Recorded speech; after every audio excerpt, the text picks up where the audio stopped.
The biggest obstacle standing between AI and real digital labor is not intelligence, it is permission. Companies may be impressed by what AI agents can do, but they are still afraid to give those agents enough access to actually do the work. When a chatbot gives you a bad answer, you might waste 10 minutes. When an AI agent makes a bad decision, it could modify production code, expose customer data, send the wrong email, or take down an entire checkout system. That is why the AI race looks like a competition over intelligence on the surface. But once AI enters the enterprise, intelligence may no longer be the thing that determines whether it can actually work. Permission will. Because the model determines what an AI agent is capable of doing, the permission system determines what that agent is allowed to do, and the platform that controls those permissions may eventually capture more value than the company that builds the smartest model. Imagine a simple situation. A coding agent finds a vulnerability in a company's software. It automatically writes a clean-looking fix, runs a few basic tests, and presents the patch to a developer. The developer has already been working for more than 10 hours. He looks over the change, sees nothing obviously wrong, and clicks approve. The code moves into production. An hour later, the company's checkout system begins failing. Customers who are ready to pay see nothing but error messages. At that point, the most important question is no longer whether the model was intelligent. It is not even whether the agent was good at writing code. The real questions are much more practical. Why was the agent allowed to modify that file? Who approved the deployment? Did the system record every step the agent took? Could the company immediately revoke its access?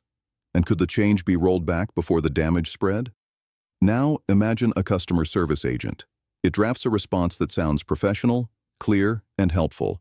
But when it looks up the customer's information, it opens the wrong account and sends private information outside the company. Once again, the problem is no longer just that AI wrote the wrong sentence. Now the company is dealing with access control, data exposure, audit records, and accountability. No serious company can end that investigation by saying, "The AI did it." Because there is a fundamental difference between a chatbot and an agent. A chatbot produces content. An agent produces consequences. When a chatbot gives the wrong answer, the mistake usually stays inside the conversation until a human decides to use it. An agent does more than answer questions. It takes action. It can open files, read private code, modify documents, run commands, update support tickets, call other software, send emails, and submit code for deployment. That creates enormous productivity potential, but it also means that an AI mistake can become a real business incident almost instantly. Think about how a company treats a new employee. The company does not simply ask, "Is this person smart enough?" It gives that employee an identity, a login, a security badge, and access to specific rooms, files, and systems. The employee may be allowed to view customer records but not export them. They may edit a document but not publish it. They may create a new code branch but not deploy anything to production. They may prepare a payment but not give final approval. The security badge does not perform the work. It determines where the work is allowed to happen. AI agents are now running into the same problem. Not because AI has legally become an employee, it has not, but because AI is beginning to occupy a real operational role inside companies. The moment an agent moves from drafting something to executing something, it needs permission. And every new permission creates a new category of risk. Read access can expose sensitive information. Write access can change critical records. Permission to call tools can trigger real actions in other systems. External access can move company data beyond the company's control. Long-term memory can preserve information the company never intended to store permanently. The very capabilities that make an agent useful are also what make it dangerous. That is the central tension facing companies that want to adopt AI agents. Give the agent no meaningful permissions, and it remains a demonstration product. Give it broad permissions, and it becomes an operational risk. Companies have to find a very narrow path between useless and unsafe. That narrow path is the permission layer. The permission layer does not make AI smarter. It answers a different set of questions. Who is this agent? Which employee, team, or department is responsible for it? What data can it read? Which files can it change? Which tools can it call? Which actions can it complete automatically? Which actions must stop and wait for human approval? What does the system record while the agent is working? Can the company revoke its access immediately? Can completed actions be reversed? And when something goes wrong, who is responsible for the outcome? Compared with the launch of a new AI model, these questions may sound boring. But enterprise software is often won or lost through these boring control layers. Identity systems seem boring until nobody can log in. Payment controls seem boring until money reaches the wrong account. Audit logs seem boring until a customer, regulator, security team, or board member asks what actually happened. The exciting layer shows people what is possible. The control layer determines what can be deployed, and the mechanism behind this shift is straightforward.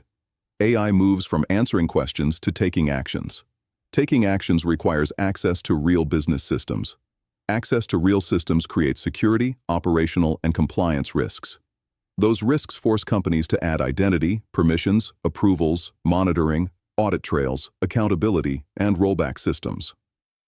The platform that manages those controls becomes a new gatekeeper. That is the value shift. Intelligence wins the demo. Permission determines deployment. Software teams may feel this shift first because software development already has a relatively mature permission structure.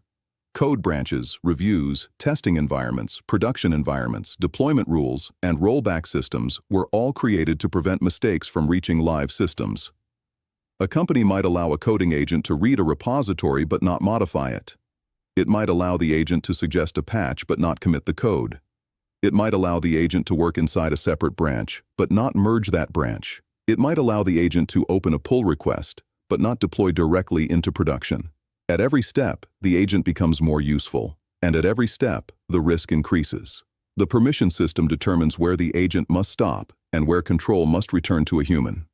This pattern will not remain limited to software development. A customer service agent may draft a response but not send it. A finance agent may classify invoices but not approve payments.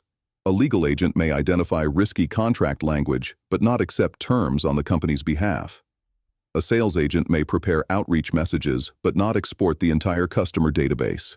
An operations agent may update records but not delete critical data. So the real product is not just the agent, it is also the boundary built around the agent. There is, of course, an obvious counterargument. What happens if one model becomes dramatically smarter, cheaper, faster, and more reliable than every competitor? Wouldn't the model company still control the market? That is possible. Raw intelligence will continue to matter. But once several models are capable of handling most everyday business tasks, the buying criteria begin to change. Enterprise buyers stop asking only which model scored highest on a benchmark. They start asking which system can be trusted inside a real workflow. Can it connect to the company's existing identity system? Can its access be limited according to employee roles? Can managers approve sensitive actions? Can the security team shut down its access immediately? Can the company see every action the agent took? 6 months later, can the compliance team reconstruct exactly what happened? And if the company replaces the underlying model, can it keep the same permissions, policies, and governance system? When those questions become more important than model scores, the advantage may shift away from the model provider and toward the platform that controls the trusted access point. That control point could sit inside a cloud platform.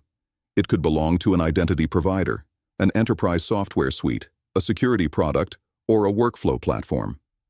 It could also come from an entirely new category of software built specifically for AI agents. We do not yet know which company will win, but the direction of the market is becoming clearer. As agents move into engineering, customer service, finance, sales, and operations, companies will need to build a new kind of organizational map. That map will no longer include only human employees. It will also include every non-human actor capable of taking action inside the company's systems. Every agent will need a manageable identity. Every identity will need a defined set of permissions. Every action will need to follow a policy. And every sensitive workflow will need a clear control point where the company can say, allowed, not yet, or human approval required. That is what digital labor really means. Not that AI receives a salary. And not that AI has legally become an employee. It means AI now occupies a managed position inside the operating structure of a company.